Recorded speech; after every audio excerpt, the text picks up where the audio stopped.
People. Making sure we all right. We are here. And we're going to talk about the corruption of FIFA. Yes. We're going to talk about the corruption of FIFA. We finally made it here. And yeah, that was the big subject everybody wanted to talk about in the comments. But before you do that, you better make sure that you like, comment, and subscribe. And press that notification button so you guys can stick with me as you see my journey of learning about international football. Yes, we'll be going to games. Yes, we'll be going outside vlogging. Yes, we are going to go in depth with it. You're going to see my real life revolve around this, where we're going to travel to these games. So you're going to start seeing vlogs in Europe, Africa, South America. The first game is going to be in America. Obviously, we got a team in the city that I'm at, and I'll say probably in a few days we're actually going to go to one of the games. It's going to be my first ever live game that I'm actually going to go to, and you guys get to come with me on that. So without further ado, we're going to watch this video and we're going to learn about the corruption of FIFA, the things I haven't seen. And somebody also told me to look into the trades. I forgot what you guys call them, but I think you call them transfers, but we call them trades. So we're going to look into like the wildest team trades and everything. So we get into it also. Since I'm a member of FC Barcelona and we have a lot of Hispanic people in the United States, I'm going to be learning Spanish. So also that journey, I'm going to record that journey too. So you get to see all of this live. So make sure you like and subscribe, y'all. So let's get to it, man. Whew. It's been a long morning, I'm not going to lie. Okay. New term. We talk about big tobacco, big pharma, big oil, but we never talk about big football. Big football. Shout out to what is it exactly that FIFA does? The aim of FIFA is not only to develop this game and to organize competition, but to make a better world. So let's start with the basic question. What actually is FIFA? Officially, FIFA is a non-profit. It's registered in Zurich, Switzerland under something called a Verein, which is the same legal category as a local hiking club. That's not a joke. Under Swiss law, FIFA has the same legal status as your neighborhood book group, except this. Joe, you want to know what's crazy? Is we have that here in America. So the best way to get money here in America, or to quote unquote clean your money, or you can do, dirty dealings with money in America, is by having a 501c nonprofit. Yeah, you can get donations. You avoid a lot of tax law. So you can play a lot of games that aren't normally played when you're dealing with, typical S corps, LLCs, sole proprietors and things of that nature. So they should have already knew off rip that this was not going to be any type of fair game when you already saw it as a nonprofit. Most of our leagues in the United States are nonprofit. Guys didn't know that, huh? But yes, they're nonprofits. So once we hear something is nonprofit, you already know shady business is about to happen. Book Group made $7.5 billion last cycle. It sits on nearly $4 billion in cash reserves, and its president, Gianni Infantino, earns roughly $6 million a year. This is all tax-free within FIFA because it is a non-profit. And that's only what they know.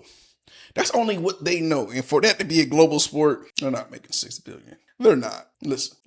If you think for a sport that brings in almost on an average match 800 to 1 billion viewers, if you think they're making $6 billion a year, man, I got an abandoned house to sell you sight unseen. I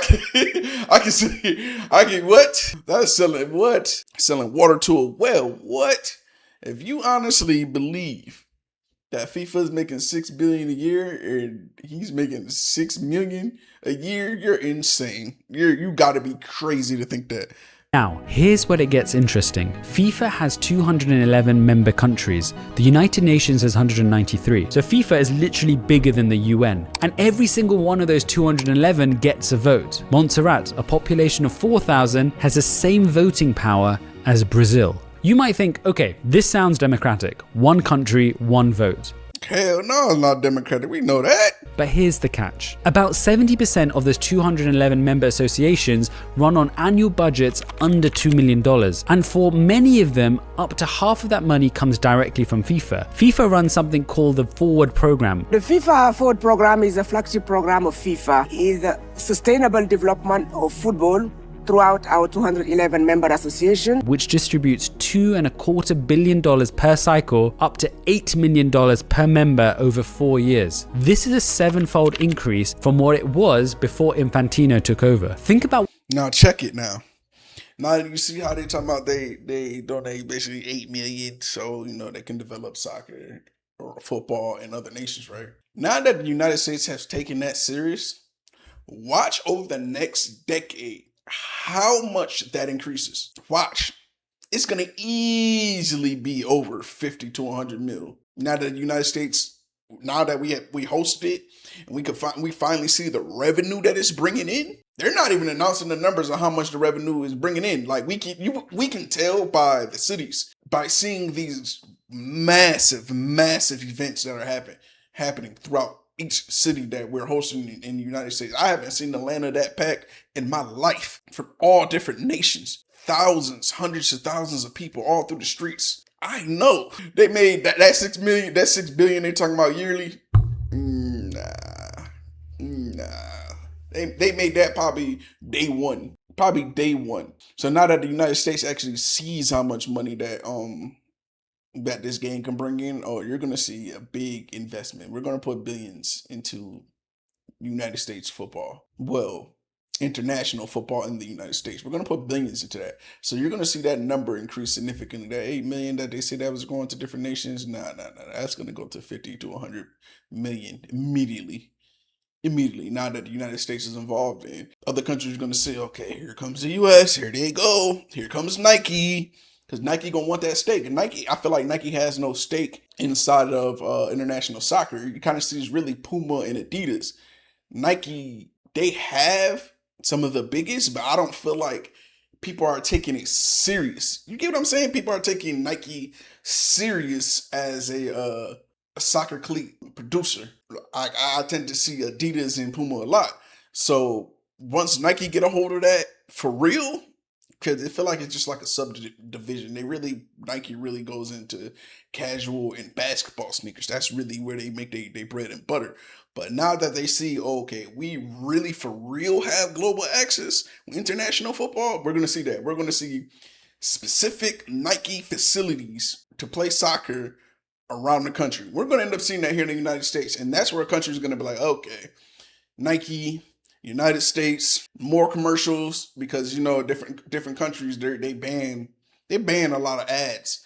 So we tend to advertise over there a lot.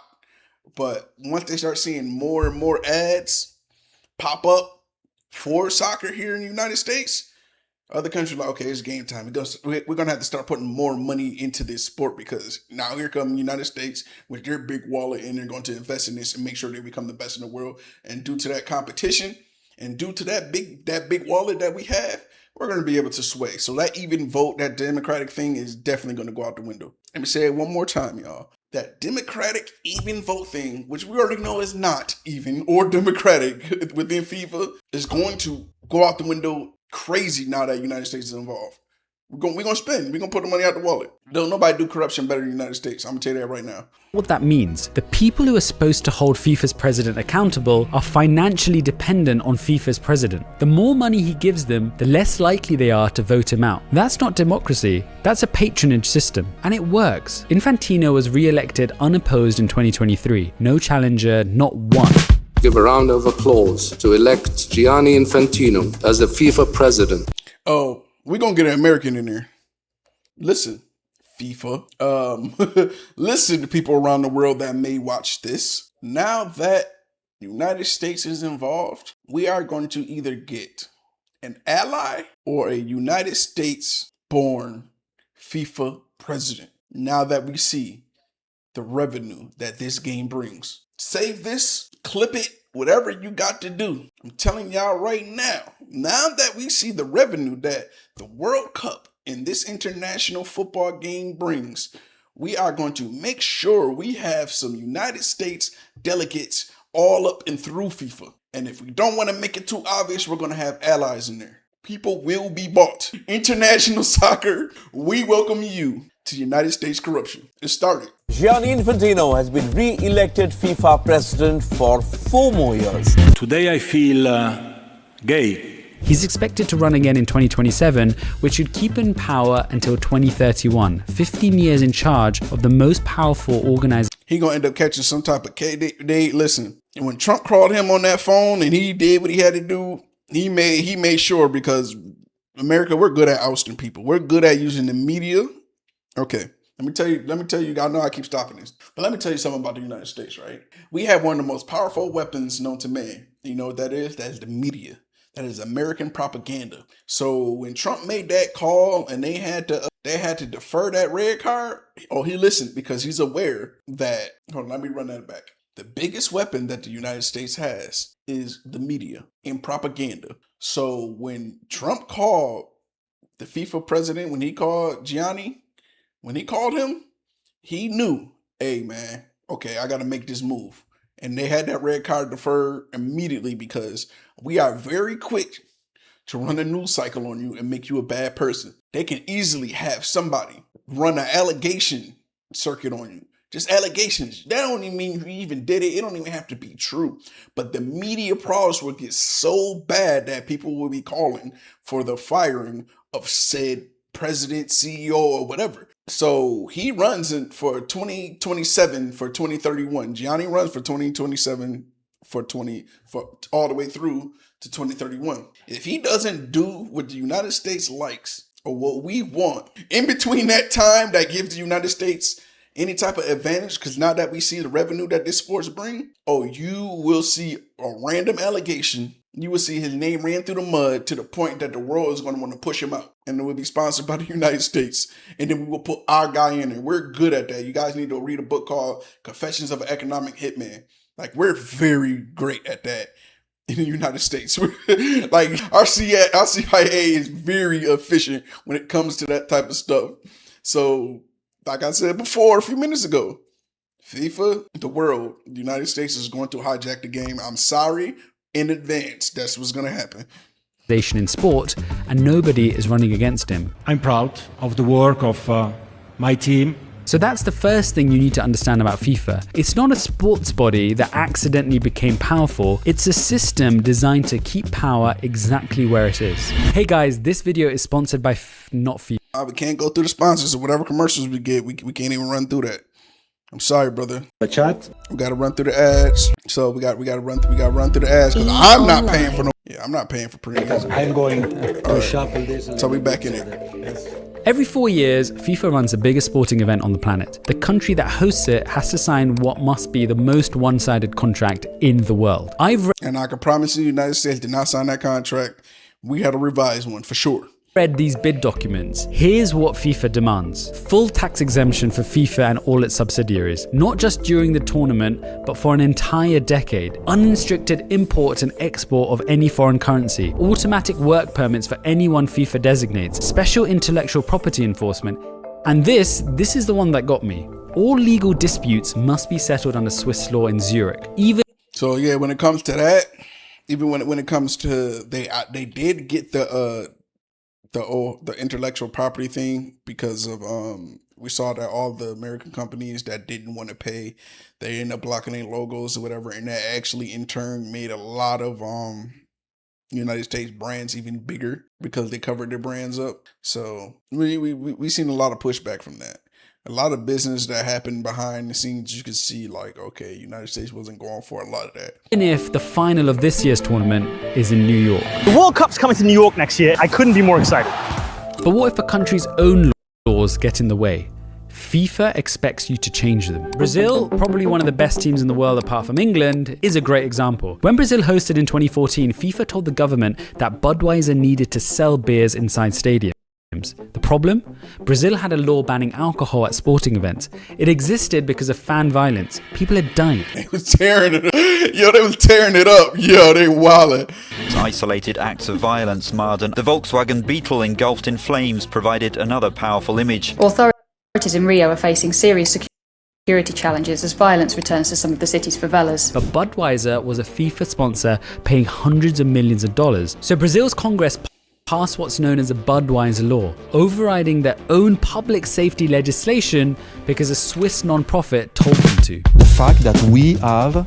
Yeah, so as you see that they even changed laws when it came to when it came to FIFA or whatever. That's how America we operate. We operate damn near exactly like that. So that's why the bitches went hand in hand with them, due to the fact that we will change, we will bend laws. Congress will pass things. They will do things secretly. They will make executive orders. They will do all of that to make whatever they got to make happen to make the most money. And because of the United States, we kind of don't really have to do too much as far, because we have, the whole freedom thing. So we don't have to do too much as far as like change things to mold whatever, to mold the game in order for it to fit in the United States. Now, as far as when the finals game is actually being in New York, there's a lot of red tape when it comes to construction. So I'm pretty sure they did change construction laws and change all of that. Like, that's very big in New York. They probably changed a lot.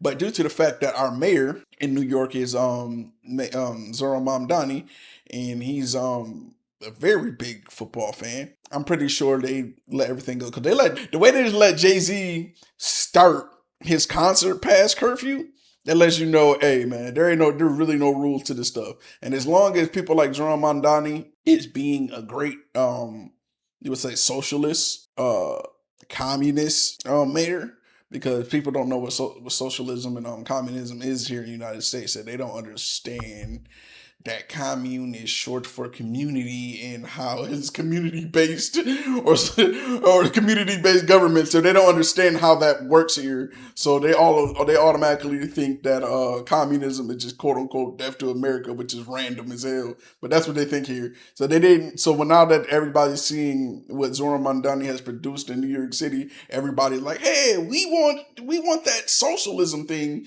We want that communism thing here. If that's what's happening in New York, that we want that here. So that's the only way you really can get things done in the United States. We have the money to do anything that we want. We have the money for everyone to live basically relatively comfortable in the United States. We just plain on don't do that due to capitalism. Some people got to be poor and other people have to be rich, and that's the only reason why things the way that they are. It's a power dynamic. And a lot of people don't understand power dynamics. So then we have this thing where people always say, well, we need to go against the government. We need to fight against the government and all that stuff. Due to power dynamics, that won't happen, because you have other people that want to keep their power, which is law enforcement. A lot of law enforcement will literally go against the grain or go against the people, law enforcement and military, due to the fact that they have power over you. And they're the buffer between the elite class that people want to get to stop this. This is why these things happen. So for anyone that does not understand why, how come there's no uprising? How come we know where these people are going to meet up every day, there's not things happening? And because of power dynamics. As long as that person in law enforcement has power over you, they're the buffer between them, because they don't get it, because it's power. Power is the only thing that you can give to a person that's worth more than money. That's why. So that's why everything that you guys want to have happen is not happening, due to the fact of that. And that's what sucks. And it happens to the average person, because the average person does not have power. Just like how you would see your teacher probably only gets paid $40,000 a year, but they still think they're better than you. They're comfortable with that $40,000 a year because they have ruling power over those children. They have ruling power over somebody. When your manager who gets paid $18 feels like he can run your life and you get paid $15, you know why? Because he has power over you. See how that works? That's how this whole slavery thing works. It's deeper than just, one race is better than another. No, it's spread it across everyone now. That's how this capitalism thing works. This is how the tier system works. So for anybody who wanted to know, that's why. Back to it. The right to sell beer. How you say, f*** your laws and your public safety. Is that right? Other examples include South Africa, that created a tax-free bubble around FIFA venues. This time for Africa. Qatar, the last World Cup, gave blanket exemptions for FIFA, all clubs, all broadcasters, all service providers. Today I feel Qatari. And here's the key thing. The host country builds the stadium. The host country pays for the security, the transport, the infrastructure. FIFA shows up, runs the tournament, collects all the broadcast revenue, all the sponsorship money, all the ticket sales, and then leaves. That is the deal. And it's a deal every single host country has agreed to, because the alternative is you don't get the World Cup. And nobody wants to be in a country that said no to the World Cup. This is what I mean by big football.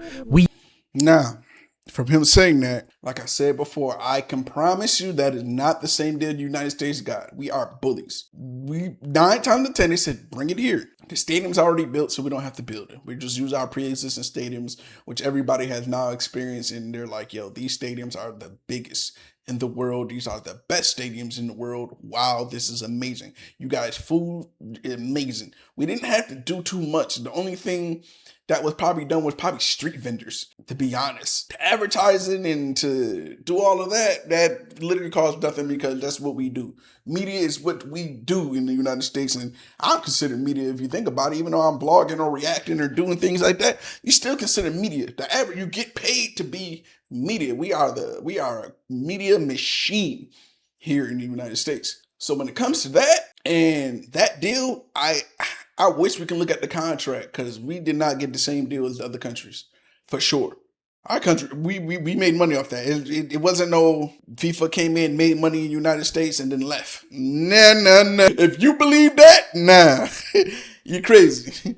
Use that phrase big pharma, big oil, big tobacco to describe industries that have so much market power that governments can't regulate them. FIFA fits that pattern exactly. It controls access to the most popular cultural product on earth. There is no alternative to the World Cup. There's no competitor. If you want your country's team to play in the biggest tournament in the world, you go through FIFA, and FIFA sets the terms. Political scientists have a name for what happens when the regulator and the regulated are the same entity. They call it regulatory capture.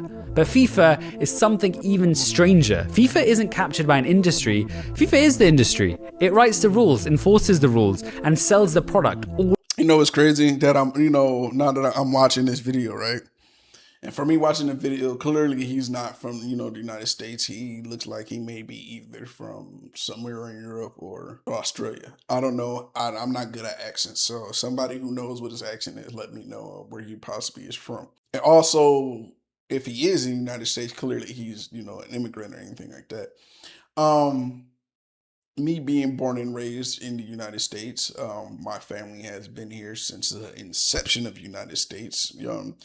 Contrary to popular belief, for some reason, people would be thinking that, all black people in the United States come from either Africa or they came over here on boats. My family did not do that. We have our whole history of where we are originally from. So our family is, native to the United States. And so how he is interpreting a lot of these things is he's interpreting these, how FIFA basically bullies these other nations, as opposed to when it comes to the United States in business and our prowess. So a lot of things he is saying, and as you see with my rebuttal or my reaction, I'm just like, not here.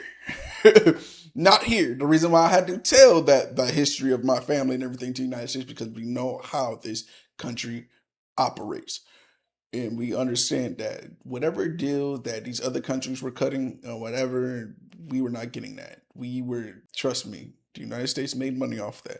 They did not let FIFA bully them at all. You're gonna see a point to where you're gonna see FIFA give us money, and that's probably gonna come out. It's gonna be like, yo, what? FIFA gotta pay. FIFA did what? You're gonna see something like that where FIFA had to give the United States money for something like that, and the rest of the world is gonna be like, yo, what is going on? What is happening? I can almost promise y'all that. Like this, I'm telling you, it's nasty. It's nasty over here. It's nasty. All at once, all from Zurich, all tax-free. The latest chapter in soccer's corruption scandal takes us back to the beginning. Today, federal prosecutors in New York unsealed court.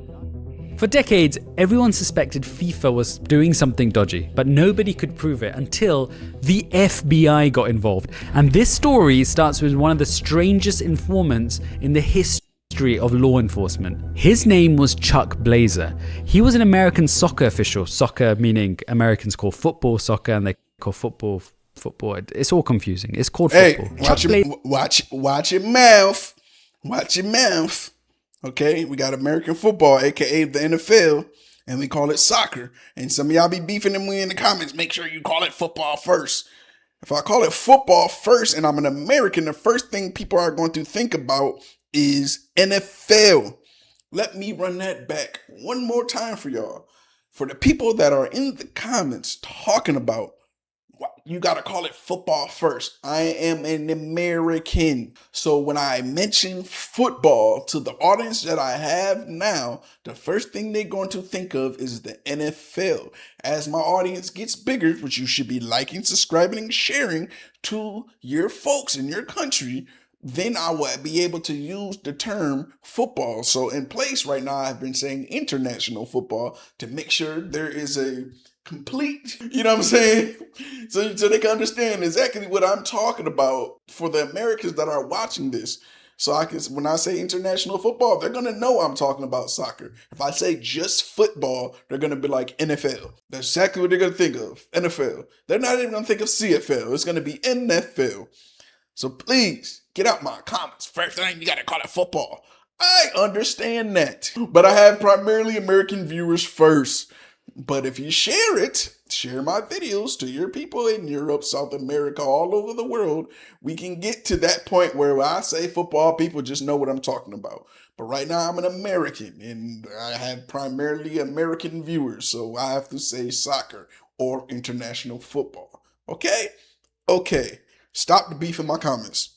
There was a large bearded man. He had 2 apartments, one for himself, one for his cats. The cat apartment cost $6,000 a month. He was making millions of dollars from FIFA, and he hadn't paid income taxes in over a decade. Y'all remember the Chuck Blazer situation? This shit was huge. In 2011, 2 federal agents, 1 FBI and 1 IRS, stopped Blazer on a Manhattan sidewalk while he was riding his mobility scooter. Now check this. Now you see this. Now, where they stopped him at, guess where they caught him at? You can see it on screen. He was met by 2 men waiting in the atrium of Trump Tower. This was in 2011. Trump Tower. That's where he was met at. In Trump Tower, everyone. In 2011. Guess where our president is now? They know what is going on. Trust me. So like I was telling y'all earlier about the corruption of the United States and how we really give it up and don't nobody do corruption like the United States. Trust me. We're fully aware of exactly what's going on, how to run this game, how to siphon as much money out of FIFA as possible. You see where they met Chuck Blazer at? In the atrium of Trump Tower. Save that in your brain. They told him, cooperate or we will arrest you right here, right now. He cooperated. At the 2012 London Olympics, the FBI gave Blazer a keychain with a hidden microphone inside. He invited FIFA colleagues back to his hotel room and recorded their conversation. He was also physically wired. Agents came to his apartment. Now, you see how the FBI went in, they had keychains and they recorded and everything. Almost every government is doing this. Probably every single person that's part of the FIFA board, 9 times out of 10 has some type of bug on them and they're all just recording each other. They're not surprised they don't be in meetings and you hear an interference sound. But yes, America and Israel, we are the top 2 biggest surveillance, mass surveillance nation states, period. Trust me, we have a lot of evidence on a lot of these people on these FIFA boards, and we're going to get what we want. I'm sorry that I have to sound like this, and I'm sound like I'm pro United States being dirty, but I'm just telling you how the United States operates, and the rest of the world, y'all know already how we operate, man. Y'all know, so what I'm saying is not nothing that's far-fetched or out of the way.